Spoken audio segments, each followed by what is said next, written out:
In today's video, I'm going to teach you how to sharpen your images using Adobe Photoshop.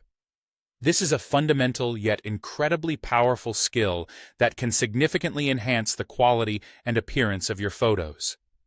Whether you're a professional photographer or an enthusiast, understanding how to properly sharpen your images can make all the difference, so let's get started. First, you'll want to open your image in Photoshop. With your image ready, select the specific layer you want to work on for sharpening. Now, for those of you who prefer a non-destructive editing workflow, converting your layer into a smart object is a crucial step. To do this, simply right-click on your chosen layer and select Convert to Smart Object. This will make it possible for you to adjust your sharpening settings later on without permanently altering your original image. Next, let's navigate to the 100% view, also known as the actual size view, by zooming in. This step is important because it allows you to accurately assess the effect of your sharpening, ensuring that you don't overdo it and end up with harsh lines or unwanted noise. Now, it's time to choose your sharpening filter. Photoshop offers a couple of excellent options: the Unsharp Mask and Smart Sharpen. The Unsharp Mask is the classic method and comes with 3 adjustable settings: amount, radius, and threshold. On the other hand, Smart Sharpen provides more advanced controls, including options for removing specific types of blur, such as Gaussian, lens, and motion, and additional adjustments for shadow and highlight areas. As you open the dialog, take a look at these settings.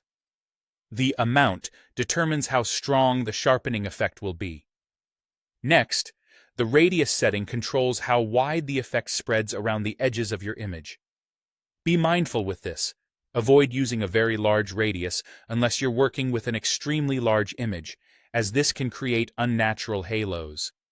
The threshold in the Unsharp Mask option regulates which pixels get sharpened, helping you avoid accentuating the noise in your image.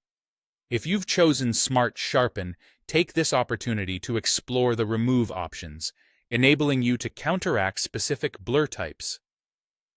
Adjusting the shadow and highlight tabs can also help you fine-tune your results further. Once you're satisfied with your settings, click OK to apply your changes. The benefit of using a smart object becomes apparent here since your filter is applied as a smart filter. This means you can double-click it to go back and revise your adjustments at any time. If you notice certain areas that could benefit from less or more sharpening, add a layer mask to the smart filter. You can then use a black brush to decrease the sharpening effect in areas like skin or smooth surfaces, while a white brush can enhance it on details such as eyes, hair, or textured objects. Finally, don't forget to save your work. When exporting your image for either web or print, it's essential to ensure that the level of sharpening is appropriate for the intended output size and format. And there you have it, a comprehensive guide to sharpening your images in Photoshop. Enjoy experimenting with these techniques and watch as your images truly come to life.